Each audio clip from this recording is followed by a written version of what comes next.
फैफिन की रिपोर्ट आपकी नज़र से गुजरी होगी और 2024 के इंतखाबात के हवाले से वो रिपोर्ट कहती है कि 64 नए तरीकों से धांधली हुई है और इससे भी ज़्यादा ये बताया जा रहा है कि ट्रिब्यूनल्स को काम करने से रोका गया और जिनके हुए उनसे ज़्यादातर केसेस को उन्हें नहीं काम करने दिया गया, मुस्तरद कर दिए गए। आप लोगों का क्या मौक़िफ़ है?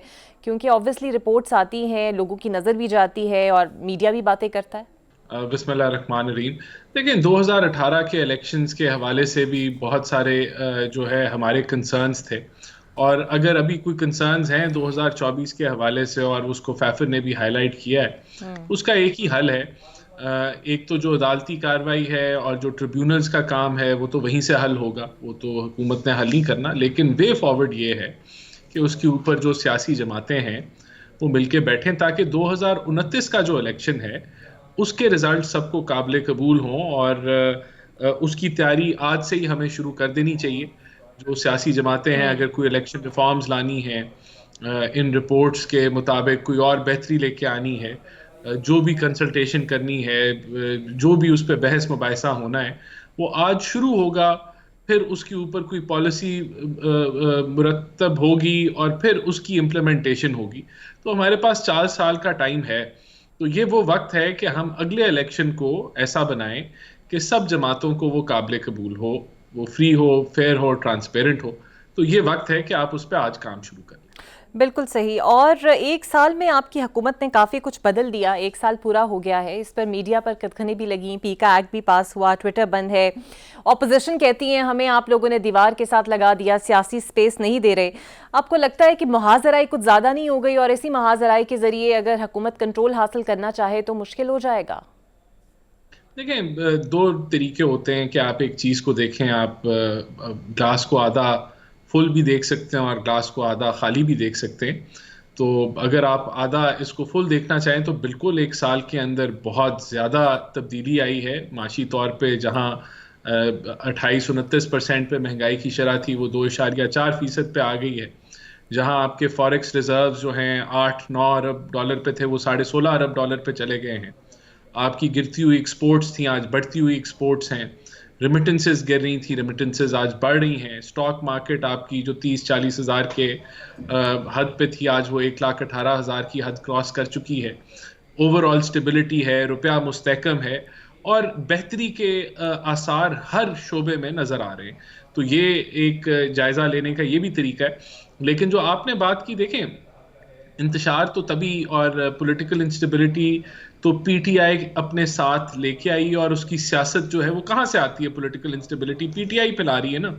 वो जब हुकूमत में थी तो हमने तो 4 साल कोई पॉलिटिकल इंस्टेबिलिटी नहीं फैलाई, एक आईनी तरीके से उस हुकूमत को गिरा दिया। तो जो एक इंतशारी सियासत है वही पॉलिटिकल, वो अगर फैलाना बंद कर दे तो मेरे ख्याल से कोई पॉलिटिकल इंस्टेबिलिटी की बात नहीं होगी। लेकिन मैं वैसे ही समझता हूं, क्योंकि जो इकोनॉमिक टर्न अराउंड हुआ है उसके बाद वैसे ही लोग इस इंस्टेबिलिटी को सपोर्ट नहीं करेंगे। जो ये पोलराइजेशन की सियासत है उससे लोग पीछे हटेंगे।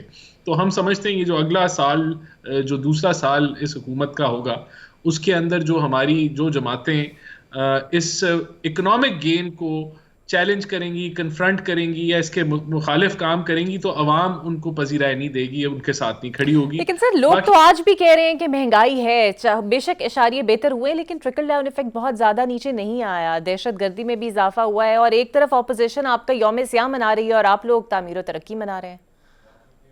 देखिए, महंगाई की शरह 2.4% है। अब ये इसको मेजर करने का जो तरीका है, कोई अपना अलहदा तो तरीका हमने इजाद नहीं किया हुआ। जो दुनिया भर में महंगाई की शरह को मेजर करने का मैकेनिज्म है वही पाकिस्तान में मौजूद है। यही शरह जब 40% पे थी तो सब लोग कह रहे थे मुल्क डिफॉल्ट कर जाएगा। अब ये शरह 2.4% पे, तो हम कहते हैं जी इसका फर्क नहीं पड़ रहा।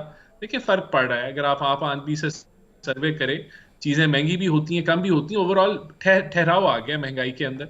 और ट्रिकल डाउन कैसे होता है? अब मिसाल के तौर पे इस साल हर साल लोगों की तनख्वाहें बढ़ती हैं, कोई 10%, कोई पिछले साल जब महंगाई की शरह ज्यादा थी तो 25% भी बढ़ी थी। तो इस साल जब तनख्वाहें बढ़ेंगी, मिसाल के तौर पे 10% से बढ़ती हैं और महंगाई की शरह 2.4 या 5% से बढ़ती है, तो लोगों को 5% का बजट में अपने जो घरेलू बजट है उसमें रिलीफ आ जाएगा। तो इस तरह जो है ये रिलीफ आता है, आहिस्ता आहिस्ता आता है। इंशाल्लाह आने वाले चंद महीनों में ये ट्रिकल डाउन इम्पैक्ट, जब लोगों की जब सूद की शरह और नीचे आएगी, कारोबार बढ़ेगा, मार्केट में हिलजुल बढ़ेगी, तो उससे लोगों की आमदन, जॉब क्रिएशन होगी, और जिसके नतीजे में बिल्कुल ये ट्रिकल डाउन होगा। एक आम आदमी भी कहेगा कि हाँ, मेरा बजट पिछले साल से बेहतर हो। चले, उम्मीद करते हैं ऐसा ही हो जैसा आप फरमा रहे हैं। लेकिन सर, आज हुकूमत को क्या वाकई कुछ थोड़े कंसर्न्स थे सवाबी जलसे को लेकर, जिस तरह पंजाब में दफ़ा 144 नाफिज की गई? क्योंकि आप लोग एक तरफ ये कहते हैं कि इनकी पॉपुलैरिटी कम हुई है, शोहरत ज़मीन बोस हो गई है, लेकिन दूसरी तरफ इनको जलसे जुलूस करने की इजाज़त भी नहीं देते पंजाब में। देखिए, स्वाबी जलसा जो मैंने उसकी जो थोड़ी बहुत जो वीडियोस आई हैं सामने, उसके अंदर तो जो है वो सूबे में खुली आज़ादी है, उनकी अपनी हुकूमत है। बहुत ही मायूस कुन उन्होंने जो है वो यौम सियाह मनाया है। अगर वो वाकई, तो इससे यही साबित होता है कि शायद जो पीटीआई के सपोर्टर्स हैं वो भी इस बेहतरी को महसूस कर रहे हैं। और जहां तक बात है कि यहाँ कोई इजाज़त नहीं दी गई, तो बिल्कुल इजाज़त उनको नहीं दी गई, और सिक्योरिटी की वजह से लाहौर में मिसाल के तौर पे मैचेस चल रहे हैं, तो खुदा ना खास्ता कोई इंसिडेंट हो जाए तो ये सारी जिम्मेदारी फिर हुकूमत पे आती है। तो इस तरह के मामलात की वजह से उनको इजाज़त नहीं मिली। लेकिन स्वाबी का जलसा देखते हुए तो लगता है अगर इजाज़त दे भी देते तो खास शायद जी, बिल्कुल सही। अच्छा सर, मौलाना की शहबाज शरीफ से क्या गुफ्तगू हुई है? क्योंकि मौलाना आप जानते हैं कि अपोजिशन इत्तेहाद में शामिल भी हुए, नए इंतखाबात का मुतालबा भी किया, हुकूमत को जाली भी करार दे दिया, तो कोई कमिटमेंट हुई है जिससे मौलाना राम हो गए हैं? देखिए, मौलाना साहब जो हैं उन्होंने कभी भी मुल्क मुखालिफ सियासत नहीं की। तो हमें पूरा यकीन है कि ये जो इस सियासी इस्तेहकाम जो इकोनॉमिक स्टेबिलिटी हमने बड़ी मुश्किल से अचीव की है, मौलाना साहब कभी भी कोई ऐसी तहरीक का हिस्सा नहीं बनेंगे जिससे मुल्क को नुकसान हो। तो इसी, और हम देखें मौलाना साहब हमारे पुराने साथी हैं, पीडीएम के अंदर भी हमारे साथ थे, और उनका एक पर्सनल तल्लक भी है, एक दोस्ती है प्राइम मिनिस्टर शहबाज शरीफ से, मियां नवाज शरीफ से। तो वो बिल्कुल सारे पहलू ये सियासी डिस्कस हुए। हमें यकीन है कि मौलाना साहब ऐसी तहरीक का हिस्सा नहीं बनेंगे जिससे माशी और सियासी इंस्टेबिलिटी आए। बिल्कुल ठीक। और इस्लामाबाद हाई कोर्ट समेत तमाम सूबाई कोर्ट्स में जजेस आप लोग ला रहे हैं, और इदारों के अंदर से ही तकर्रियों पर खासे इख्तलाफात हैं, ख़त पे ख़त लिखे जा रहे हैं, और एक ना उठने वाला सिलसिला भी सामने ही है, और सीनियरिटी के ऊपर भी सवाल उठ रहे हैं। आपको नहीं लगता ये एक ऐसा इकदाम है जहाँ पर ऐसी डिवीज़न होना कुछ ठीक नहीं है? देखिए, डिवीज़न ख़त्म हो रही है, डिवीज़न बढ़ नहीं रही, डिवीज़न ख़त्म हो रही है। जो ओल्ड गार्ड्स थे, जो जुडिशरी को रूल कर रहे थे, अगर आइन और कानून के मुताबिक अब कोई तब्दीलियां हो रही हैं जो कि बिल्कुल आइनी और कानूनी हैं, तो डेफिनेटली जो लोग समझते थे कि ये सारा जो निज़ाम है उनके ताबे है और ना यहाँ कोई चिड़िया उनके मर्जी के बगैर पर मार सकती है, वहाँ आइन और कानून के मुताबिक चीज़ें तब्दील हो रही हैं, तो हमेशा ये तकलीफ अमल होता है। और वो तकलीफ अमल आपको पर्चियों और ये खतूत और ये जो रिएक्शन है उससे नजर आ रहा है। लेकिन क्योंकि सब कुछ आइन और कानून के मुताबिक हो रहा है, तो ये चीजें अब सेटल होने जा रही हैं। ये अब आप कह लें आखिरी जो स्क्रीचें हैं वो आपको सुनाई दे रही हैं। इसके बाद इंशाल्लाह जो जुडिशरी है वो बेहतर काम करती हुई आपको नजर आएगी। लेकिन सर, आपको नहीं लगता कि जब ऑपोजिशन को इस हद तक कि उन्हें सियासी स्पेस भी नहीं मिल रही, मुज़ाकरात बिल्कुल ख़त्म हो चुके हैं, तो आपको लगता है 1 साल तो पूरा हो गया, तो आगे आने वाले 4 साल आपके लिए आसान हो पाएंगे?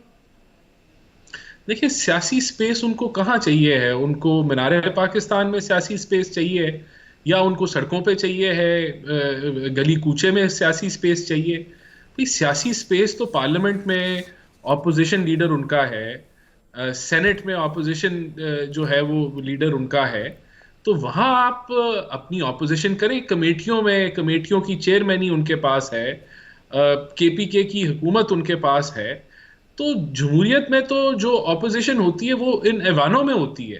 तो ये क्या वजह है कि आपकी जो सियासत है उसमें ऑपोजिशन का नाम है कि आप सूबे के रस्ते बंद कर दें, ऑपोजिशन का नाम है कि आप जलाओ घिराव करें, आप तोड़ फोड़ करें। तो भाई थोड़ा सा यानी कि आप जमहूरी रस्ते पे आ जाएं। तो ऑपोजिशन का बड़ा किरदार है, ऐवानों में, सारों में इनकी नुमाइंदगी है, वहाँ ये बड़ा फाल और भरपूर किरदार अदा कर सकते हैं। अब ये क्या, अब ये इनके लिए अब जो है वो जब तक अमेरिका मुदाखलत ना करे तो तब तक इनका मेरे ख्याल से दिल खुश नहीं होगा। ये सब कुछ तो नहीं हो सकता। ऑपोजिशन के बहुत सारे प्लेटफॉर्म अवेलेबल हैं, वहां करें, भरपूर ऑपोजिशन करें, हमारी तनकीद करें, क्रिटिसाइज करें, हमें आईना दिखाएं, रोज दिखाएं।